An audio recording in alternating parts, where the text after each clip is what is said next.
今日はこちら、ちょっと汚い洗面器で申し訳ないんですけど、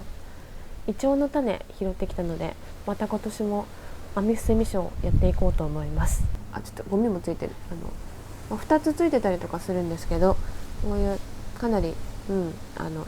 イチョウだなっていう香りがしてきてます。イチョウも本当に個体差、盆栽でいうと小っていうんでしょうけれども、いろいろあります。葉の大きさも大小かなり個体差ありますし、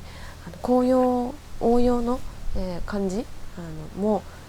結構違うんですよね。並木道見てても全然緑のやつもあれば、すごく綺麗に、葉っぱが黄色くね発色してるのもありますんで、本当にいろいろだなと思います。で今日拾ってきた種は散歩してる途中で拾ってきたんですけど、比較的葉っぱが小さくて紅葉も綺麗なやつを選んで、その木の下におっちゃけてるやつを拾ってきました。親の形質をそのまま種子が継ぐというのはあまり期待できないとは思うんですけど、やっぱいい小の、親木から取った種は比較的そういういいやつも出てくる確率は高いだろうということで、いい木を探して種拾ってきました。早速潰して中の種取っていきます。よいしょ。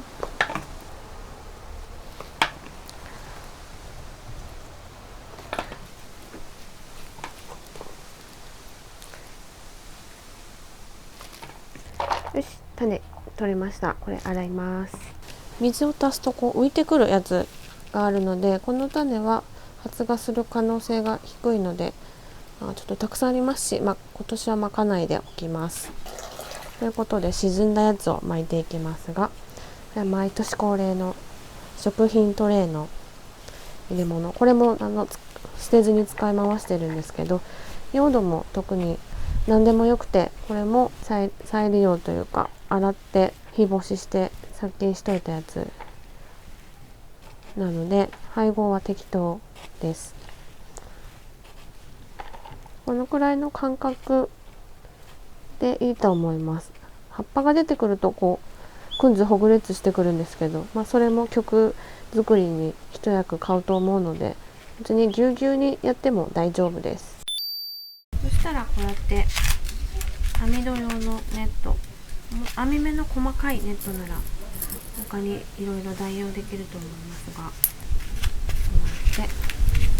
クリップで留めて、紐で縛ったりとか、いろいろやり方あると思います。で、留めてワンセット完了。これではい、できました。冬も別に保護とか必要なく、軒下ぐらいに置いといて水やり続けたら、発芽してきますので、もしゃもしゃになってきてどうしようもなくなってきたタイミングで一回抜いて、で直根を私は取っています。おさらいすると、イチョウの種がこういう風にありまして、こんな感じでありまして、土がこのくらいまでちょっとはみ出て、種がはみ出て押さえつけられていると。そうするとこの横のところから根っこが直根がこういう風に伸びてきて、でこっち側か、ここと同じとこからこうやってちっちゃい葉っぱが出てくると。でこ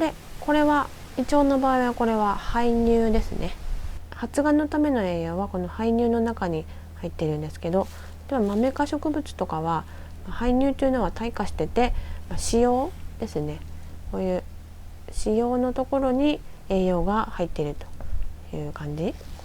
私は元気玉って言っちゃってるんですけど、こういう元気玉があるうちは、根っこが直根が出てきて、ここ切っても、例えば上切っちゃってもまた根っこが出てくると。新しく根っこが。でもその2番目とか2番根っていうのかなは勢いが弱いので小さく作ることができるとこれは私も先輩からお師匠さんから習った方法なんですが、こういう同じ考えでどんぐりとかそういうのも元気玉があるうちは、灰とか胚乳があるうちは直で切ったりしても大丈夫です。それでここはネットでかぶせてあるので、こっちの上の方はぐにゃぐにゃと曲がって自然ないい曲ができるというので、素材作りとして編み伏せを未生はよくやってます。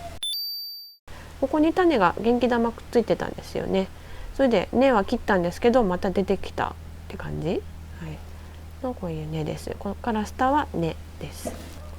こういうコブで作ると太りますし、こういうミニというかこういうずんぐりしたイチョウも作れるので、こういう作り方しても面白いかなと思ったりします。はい、以上でした。